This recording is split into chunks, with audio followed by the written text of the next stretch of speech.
Bu videoda sizinle karmaşık bir devre problemi çözeceğiz. Sonra da bir devre şeması görüyoruz. İlginç bir devre bu. Çünkü birden fazla pil, simetrik akım ve direnç var. Bizden akımı bulmamız istenmiş. Çözmeyi deneyeceğiz. Yolda da bu tip sorulara nasıl yaklaştığımızı anlatacağım. Hemen bir bakalım. Devrede iki pil var. Bu pek alışılmış bir şey değil.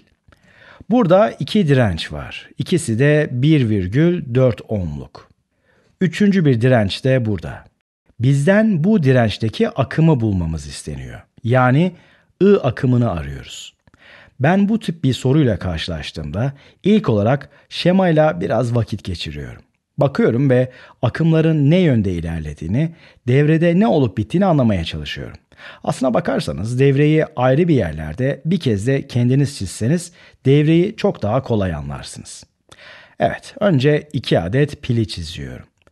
Bu pillerin birbirine bağlı olduğunu görüyorum. İlginç bir şey bu. Sonra her pil bir dirence bağlanıyor. Bu da bir dirence gidiyor. Bu dirençlerde. Bakayım, evet. Bunlar da birbirine bağlı. Sonra buradan bir tel çıkıp üçüncü bir dirence bağlanıyor. Gördüğünüz gibi. Tüm o yumuşatılmış köşeleri, noktaları falan attım. Her zaman yaptığımız gibi alışık olduğumuz köşeli bir şema çizdim. Şimdi değerleri yazıyorum ki bir karışıklık olmasın. Bu 11 volt. Pil simgesinden kısa çizginin eksi kutbu, uzun çizginin ise artı kutbu temsil ettiğini biliyoruz. Aynısı burada da geçerli. Demek ki bu iki pil tam olarak aynı şekilde aynı yönde takılmış. Bu pil de 11 volt. Bu gerçekten ilginç bir problem olacak. Bu dirence R1 diyelim. Çünkü orijinal problemde bu dirençten geçen akıma I1 denmiş. Bu R2 olsun ve elbette bu da R3 olacak. Aradığımız akım bu akım. Bakalım ne çıkacak. Pekala. Şimdi işin matematiğine geçmeden önce şemayı sadeleştirmeye çalışacağım. Bana burada bir hile yapılmış gibi geldi. Şu pillere bir bakalım. Pillerin bu uçları birbirine bağlanmış. Demek ki ikisinde de aynı potansiyel fark var. O potansiyel farkının ne olduğunu bilmiyoruz. Tek bildiğimiz iki pil içinde aynı olduğu. İkisinin de 11 voltluk piller olduğunu biliyoruz. Bu da demek oluyor ki bu düğümdeki ve bu düğümdeki potansiyel farkları tam olarak aynı. Nereye göre? Bu düğüme göre. Bu düğümün voltajı da 11 volt daha düşük. Bu düğümün voltajı da. Şimdi kafamda şunu hayal ediyorum. Eğer bu iki düğüm noktasını bir telle birbirine bağlasaydım bu uçta da 11 volt olacaktı, bu uçta da. Yani telden hiçbir akım geçmeyecekti. Telin devre üzerinde hiçbir etkisi olmayacaktı. O tel üzerinden geçmeyi tercih edecek bir akımdan söz edemeyecektim. Aslına bakarsanız o teli de çizeyim. Bakın çizdim ve devreyi değiştirmiş olmadım. Bu telden geçen akım öncekiyle aynı. Çünkü buradan sıfır akım geçiyor. Bu telden geçen akım da öncekiyle aynı. Çünkü yine buradan sıfır akım geçiyor.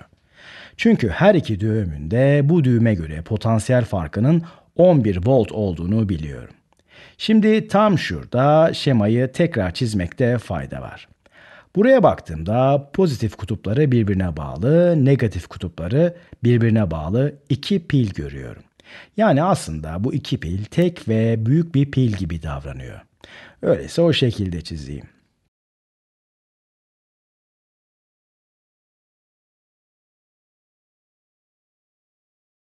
Devreyi tekrar çizdiğimde şöyle bir şema elde ediyorum. Bu büyük bileşik pilimiz. Şemanın geri kalanı da böyle oluyor. Şimdi bileşenleri tekrar isimlendireyim ki kafalar karışmasın. Evet. Bu R1, bu R2, bu da R3.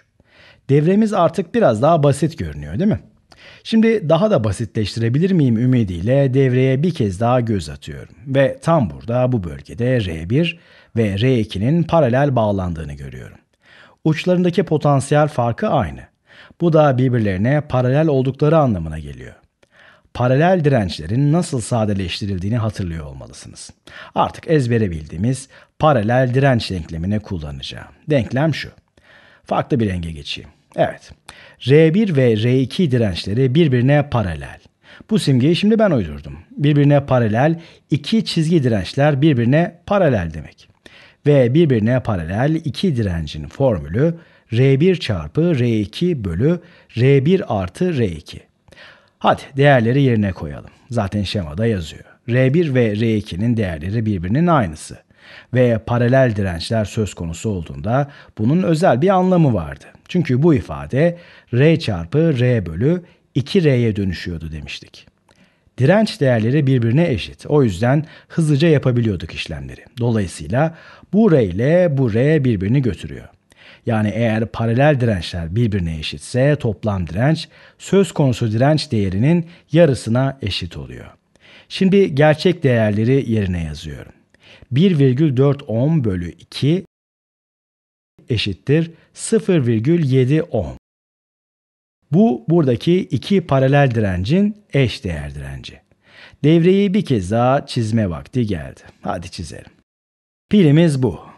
Bu kez R1 ve R2 dirençlerini tek tek çizmek yerine eşdeğer direnci çiziyorum. Tabii bir de R3 direncimiz var. Onu da aşağıya çiziyorum. Değişen bir şey yok. Sonra tel voltaj kaynağına geri dönüyor. Bileşenlerin isimlerini tekrar yazıyorum. Bu direnç birbirine paralel R1 ve R2 dirençlerinin eşdeğer direnci. Bu da R3 direnci. Ulaşmak istediğimiz akım bu. Ve potansiyel farkımız 11 volt.